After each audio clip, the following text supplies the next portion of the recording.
پیارے دوستو، ایک مرتبہ ہارون رشید حج کو جا رہے تھے۔ راستہ میں کوفہ میں چند روز قیام کیا۔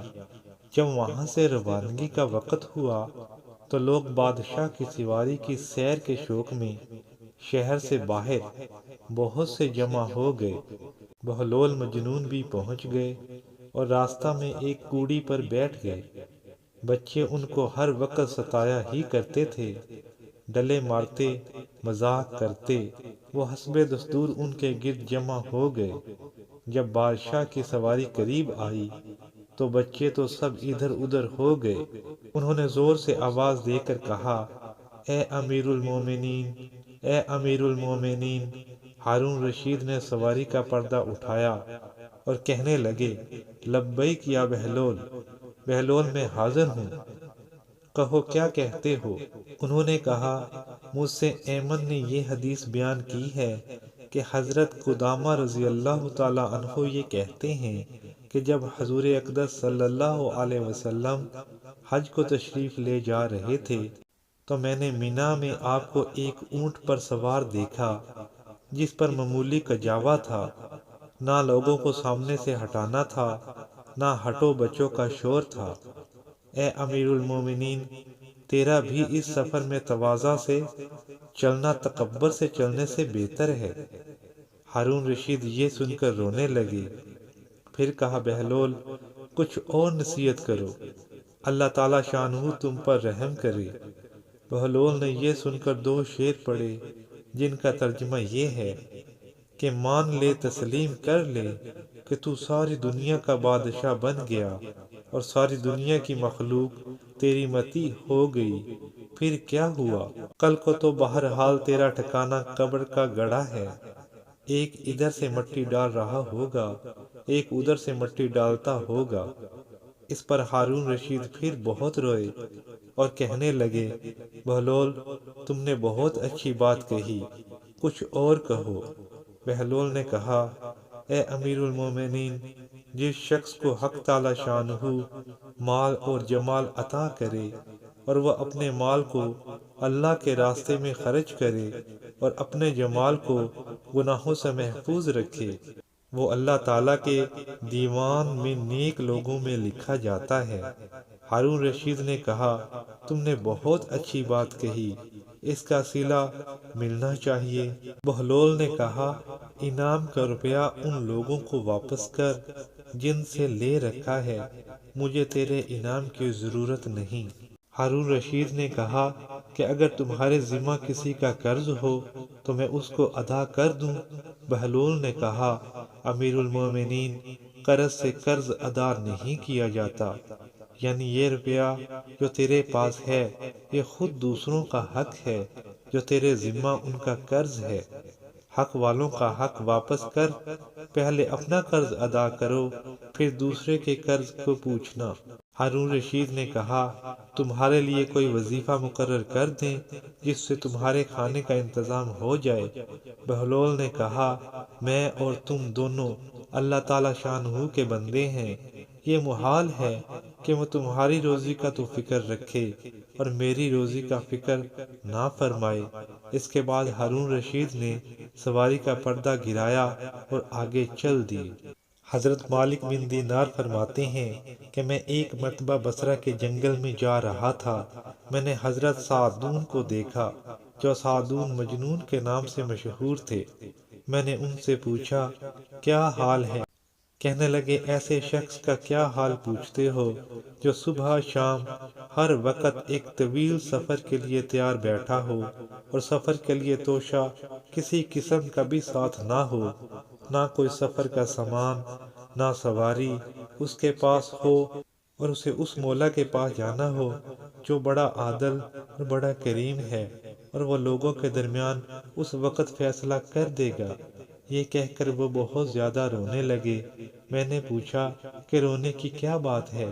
کہنے لگے کہ میں نہ تو دنیا کے چھوٹنے پر رو رہا ہوں، نہ موت سے گھبرا کر رو رہا ہوں، بلکہ اپنی عمر کے اس دن پر رو رہا ہوں جو کسی نیک عمل سے خالی رہ گیا ہو۔ خدا کی قسم، مجھے اپنے سامان سفر کی کمی رلا رہی ہے۔ سفر بہت طویل اور بڑی مشقت کا ہے، بہت سی گھاٹیاں اس سفر میں پیش آتی ہیں اور میرے پاس سفر کا کوئی بھی سامان موجود نہیں ہے، اور اس سفر کے سب مصائب برداشت کرنے کے بعد یہ بھی پتہ نہیں کہ جنت میں جاؤں گا یا جہنم میں ڈال دیا جاؤں گا۔ میں نے ان سے یہ حکمت کی باتیں سن کر کہا کہ لوگ آپ کو مجنون کہتے ہیں، آپ تو بڑی اچھی باتیں کرتے ہیں۔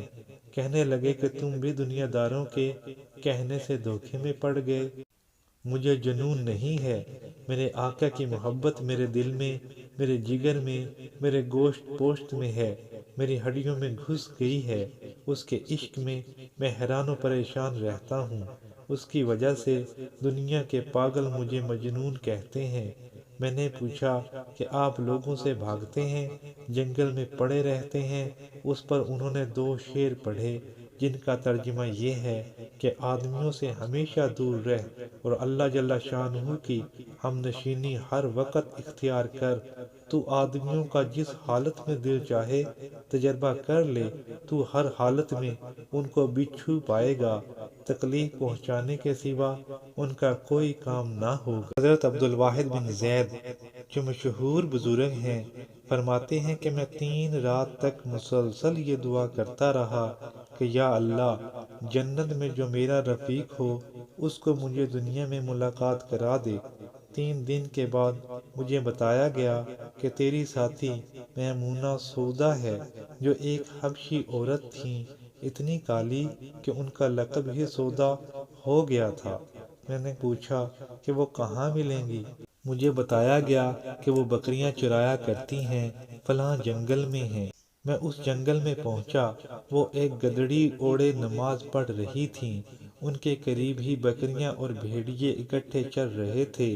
جب میں پہنچا تو انہوں نے اپنی نماز کو مختصر کر کے سلام پھیرا، اور سلام پھیرنے کے بعد کہنے لگی، عبدالواحد آج نہیں، آج تو چلا جا، ملاقات کا وعدہ کل کو قیامت میں ہے۔ میں نے ان سے کہا، اللہ تعالیٰ تم پر رحم فرمائے، تمہیں کس طرح معلوم ہوا کہ میں عبدالواحد ہوں؟ کہنے لگیں، تمہیں معلوم نہیں کہ روحیں ازل میں سب ایک لشکر کی طرح مجتمع تھیں، جن کا وہاں آپس میں تعارف ہو گیا، ان کا یہاں بھی تعارف ہو جاتا ہے۔ یہ ایک حدیث پاک کا مضمون ہے، یہ مشہور حدیث ہے۔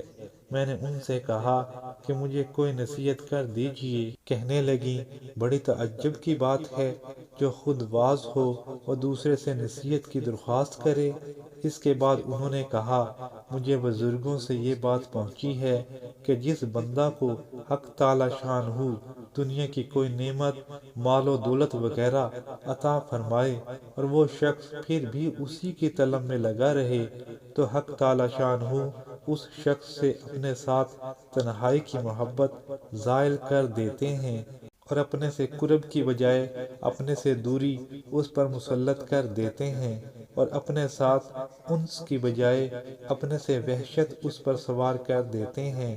اس کے بعد انہوں نے 5 شعر پڑھے جن کا ترجمہ یہ ہے کہ اے واعظ، تو لوگوں کو نصیحت اور تنبیہ کے لیے کھڑا ہوتا ہے، تو لوگوں کو گناہ سے روکتا ہے، حالانکہ تو خود ان گناہوں کا بیمار ہے، ان میں مبتلا ہے۔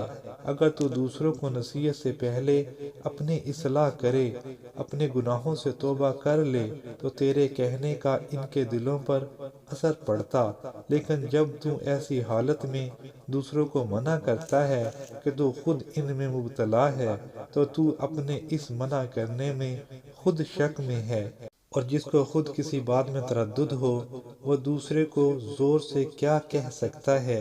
میں نے پوچھا کہ تمہاری بکریاں بھیڑیوں کے ساتھ چر رہی ہیں، بھیڑیے ان کو کچھ کہتے نہیں؟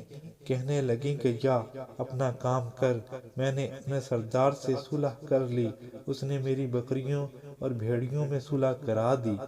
پیارے دوستو، آپ کو یہ واقعات کیسے لگے ہمیں کمنٹس میں ضرور بتائیے گا۔ اس ویڈیو کو لائک کریں، شیئر کریں۔